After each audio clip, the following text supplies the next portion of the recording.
नमस्कार, खरी खरी में आपका स्वागत है। मैं हूं मृगेंद्र सिंह। आज हम चर्चा करेंगे कि मध्य प्रदेश के जनजातीय कल्याण मंत्री कुंवर विजय शाह की मुश्किलें एक बार फिर बढ़ने जा रही है। उन पर मुकदमा दर्ज हो सकता है। यह सब कुछ होगा सुप्रीम फटकार के बाद, मतलब सुप्रीम कोर्ट की फटकार के बाद शायद राज्य सरकार जो एसआईटी की रिपोर्ट है पिछले 8 माह से ठंडे बस्ते में पड़ी है उस पर कार्रवाई करे, क्योंकि सुप्रीम कोर्ट ने कहा है कि 2 सप्ताह के अंदर सरकार मतलब विजय शाह के मामले में निर्णय ले कि एफआईआर दर्ज होगी कि नहीं। मतलब सोचिए कि सुप्रीम कोर्ट के निर्देश के बावजूद भी 8 माह तक अगर कोई कार्रवाई ना हो तो समझिए क्या स्थिति है। आज हम उसी पर विस्तार से चर्चा करेंगे कि पूरा मामला क्या है, लेकिन पूरी चीज़ जानने के लिए अंत तक आप हमारे चैनल से जुड़े रहिए और अगर आपने सब्सक्राइब नहीं किया तो सब्सक्राइब भी कर लें। मामला पूरा इस तरह है कि सबको मालूम है कि 6-7 मई 2025 में ऑपरेशन सिंदूर हुआ था, जिसमें भारत ने पाकिस्तान को उसके घर में जाकर मारा था और पाकिस्तान के बहुत सारे टैंक को नष्ट कर दिए थे और एक बड़ी विजयश्री भारत को मिली थी, जिसका पूरे विश्व में काफ़ी प्रचार हुआ। निश्चित रूप से हमारे जाबाज सैनिकों ने जिस तरह से पाक को ढेर किया था, उनके जो टैंकर नष्ट कर दिए थे और इतना सटीक निशाना था किसी आम आदमी क्या जो जहाँ निशाना लगाया कि कहाँ मारना वहीं पहुँचा था।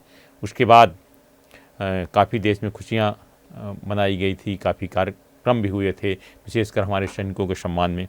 इसी बीच मध्य प्रदेश के जनजातीय कल्याण मंत्री कुंवर विजय शाह इंदौर जिले के मानपुर थाना अंतर्गत रायकुंडा गांव में गए थे। ये वाक़या है 11 मई को, जिसमें विधायक ऊषा ठाकुर तथा भाजपा के अन्य वरिष्ठ नेता भी थे। उस समय विजय शाह ने कुछ ऐसी बात कह दी और उन्होंने जिस बहन सोफिया कुरैशी ने पाकिस्तान के छक्के छुड़ा दिए थे और उसके बारे में कहा था, उनको आतंकियों की बहन बताया था, जिसको लेकर काफ़ी बवाल मचा था और हाई कोर्ट ने स्वयं संज्ञान लेकर पुलिस को प्रकरण दर्ज करने के निर्देश दिए थे। सुनिए क्या कहा था कुंवर विजय शाह ने। पिटे लोगों को हमने उन्हीं की बहन बेच करके उनकी ऐसी की तैसी करो। आपने सुना कुंवर विजय शाह ने क्या कहा था। मामला गंभीर था। हाई कोर्ट ने स्वयं संज्ञान लेकर मानपुर थाने को निर्देश दिए कि प्रकरण दर्ज किया जाए, लेकिन जिस तरह पुलिस ने मामले को घुमाया और उसमें एफआईआर, शायद पहली बार इतिहास में ऐसी एफआईआर लिखी गई हो जिसको कहा गया था कि ये अपराधी है या आरोपी कहें, उसको श्री लिखा गया था उसके नाम से पहले। उससे समझिए कि आप पुलिस उस मामले को कितना घुमाना चाह रही थी कि मंत्री के खिलाफ कोई कार्रवाई न करना पड़े। हाई कोर्ट ने इस पर भी नाराज़गी व्यक्त की और कहा था कि नहीं, उस कार्रवाई होनी चाहिए प्रकरण दर्ज के बाद। उसके बाद काफ़ी दिन तक विजय शाह कहाँ रहे किसी को नहीं मालूम, लेकिन लगा कि मामला गंभीर हो रहा है तो उन्होंने सुप्रीम कोर्ट का दरवाज़ा खटखटाया।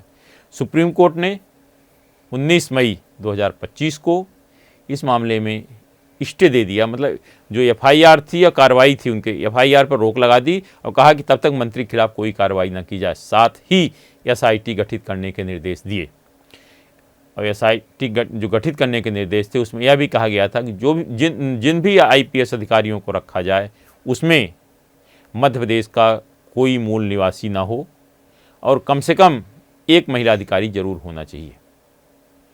सुप्रीम कोर्ट के निर्देश पर मध्य प्रदेश के पुलिस महानिदेशक कैलाश मकवाणा ने तत्कालीन सागर आईजी प्रमोद वर्मा, तत्कालीन डीआईजी डीआईजी छिंदवाड़ा कल्याण चक्रवर्ती तथा एसपी डिंडोरी वाहिनी सिंह की, मतलब 3 अधिकारियों की कमेटी बना दी। हालांकि अधिकारी अब बदल चुके हैं।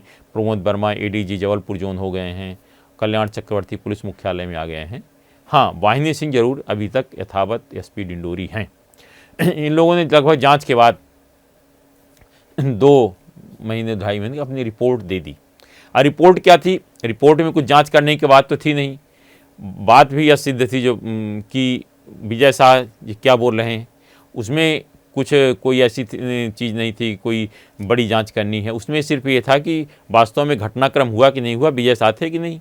और सब कुछ सामने था, ऑडियो में सब कुछ दिख रहा था कि क्या हो रहा, पूरा सबकी आवाज़ थी। तो लेकिन फिर भी किसी न किसी मामले से मामला लगातार टलते टलते 2-2.5 महीने 3 महीने बाद रिपोर्ट सौंप दी गई, लेकिन रिपोर्ट पर अभी तक कोई कार्रवाई नहीं हुई।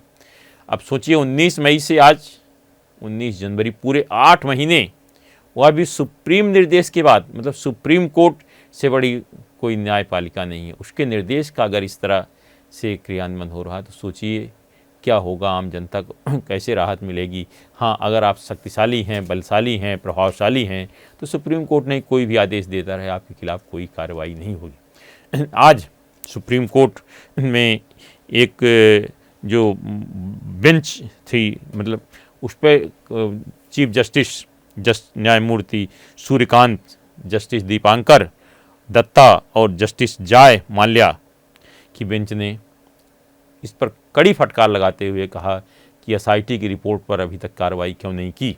साथ ही यह कहा अब माफ़ी मांगने में बहुत देरी हो चुकी। ये इस बात का इशारा है कि सुप्रीम कोर्ट अब विजय शाह को माफ़ करने वाला नहीं है, लेकिन अभी तक प्रशासन या पुलिस ने कोई कार्रवाई नहीं की।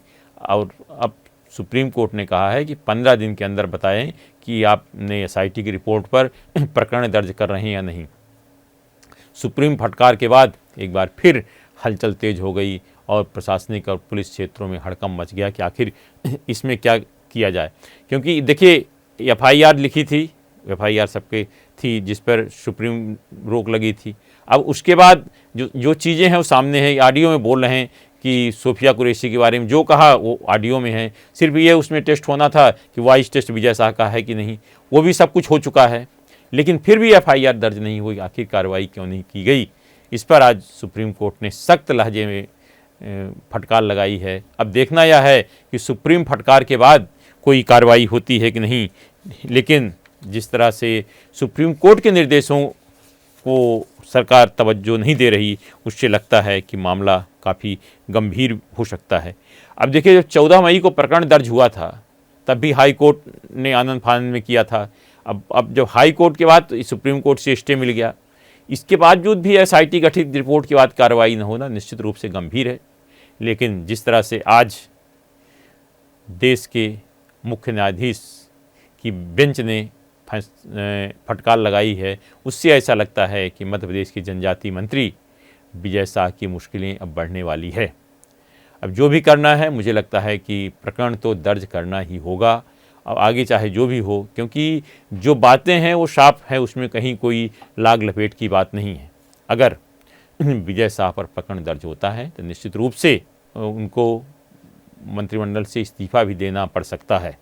हालांकि विजय शाह को जब घटनाक्रम हुआ था उसके बाद मुख्यमंत्री डॉक्टर मोहन यादव, तत्कालीन प्रदेश भाजपा अध्यक्ष ने और संगठन प्रभारी महेंद्र सिंह जी ने और हितानंद शर्मा ने बुलाकर उनको समझाइश दी थी और फटकार भी लगाई थी और कहा था कि आप इस तरह के बयानों से बचें।